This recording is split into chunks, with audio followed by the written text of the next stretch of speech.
Hello, welcome to Parmansi coaching classes, and this is the series of Rajasthan geography, and this is chapter number 7.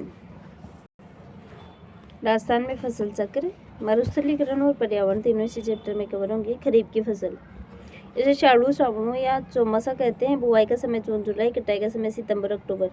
प्रमुख उपज बाजरा, ज्वार, ग्वार, मूंग, मोठ, मूंगफली, मक्का, कपास, तिलहन, सोयाबीन, गन्ना, उड़द, अरहर, अंडी, चावल।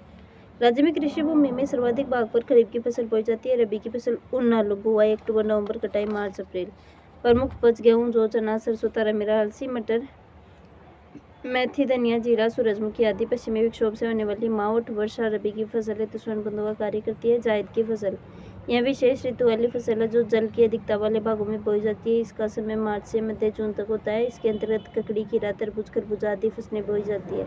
कपास, जूट, वसन आदि रेशेदार फसलें, अश्वगंधा, इसबगोल, सफेद मूंग, सर्पगंधा, मुलेठी आदि औषधीय फसलें। कपास को सफेद सोना, अफीम, काला सोना, जूट स्वर्ण सोना, स्वर्ण रेशा, बांस, हरा सोना एक प्रकार की घास। मंडियां, संतरा मंडी, भवानी मंडी, प्याज मंडी, अलवर, टिंडा मंडी, जयपुर, आंवला मंडी, जयपुर, टमाटर, जयपुर, इसबगोल, जालोर, भीनमाल, मिर्च मंडी, टोंक, धनिया, कोटा, अश्वगंधा, झालरा, पाटन, जीरा मंडी, नागौर, लहसुन मंडी, छिपा, बड़ौदबारा, सोना मंडी, सोनामुखी मंडी, सोजत, पाली, फूल मंडी, पुष्कर, अजमेर, भिंड।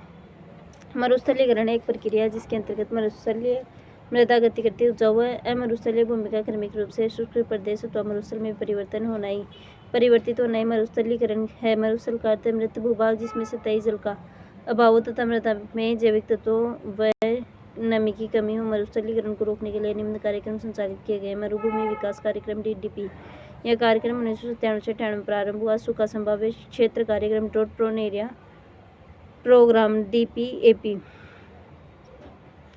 इसकी शुरुआत 1974-75 में हुई। यह केंद्र परिवर्तित स्कीम है। यह केंद्र परिवर्तित स्कीम के रूप में शुरू हुई। वित्तीय व्यवस्था में केंद्र व राज्य का 50-50% का हिस्सा रहा है। यह अनुपात 1 अप्रैल 1999 से 75 अनुपात 25% निर्धारित किया जाएगा। कार्य केंद्रीय शुष्क क्षेत्र अनुसंधान संस्थान केंद्रीय मरु अनुसंधान जोधपुर की स्थापना 1952 में मरु वृक्षारोपण केंद्र के रूप में हुई। 1959 ईस्वी में काजरी को पूर्ण संस्था का दर्जा प्राप्त हुआ। शुष्क वन अनुसंधान संस्थान AFRI, arid forest research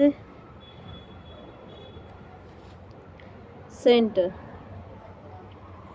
Bharat सरकार ने वन व पर्यावरण मंत्रालय द्वारा 1985 में स्थापित किया। उद्देश्य शुष्क क्षेत्रों में कृषि, वानिकी, चारागाह पद्धति, वन अध्ययन का विकास करना। टिब्बा स्थलीकरण के साथ शुष्क क्षेत्रों में पारिस्थितिकीय सुधार के लिए उन्नत तकनीकी विकसित करना। मरुस्थलीकरण को रेगिस्तान मार्च ऑफ डेजर्ट कहते हैं।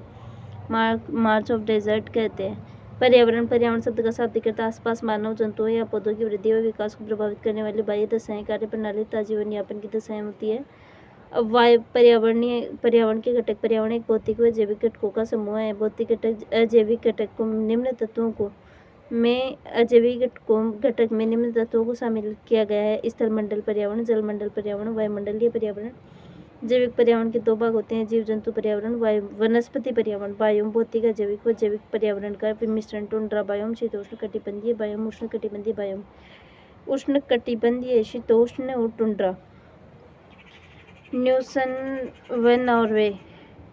ओजोन की खोज 2 फरवरी नम्य भूमि आर्द्र दिवस, 21 मार्च विश्व वानिकी दिवस, 22 मार्च विश्व जल दिवस, 22 अप्रैल विश्व पृथ्वी दिवस, 22 मई जैव विविधता दिवस, 5 जून विश्व पर्यावरण दिवस, 1 से 7 जुलाई वन महोत्सव, 11 जुलाई विश्व जनसंख्या दिवस, 16 सितंबर विश्व ओजोन दिवस, 1 से 7 अक्टूबर वन्य जीव संरक्षण सप्ताह।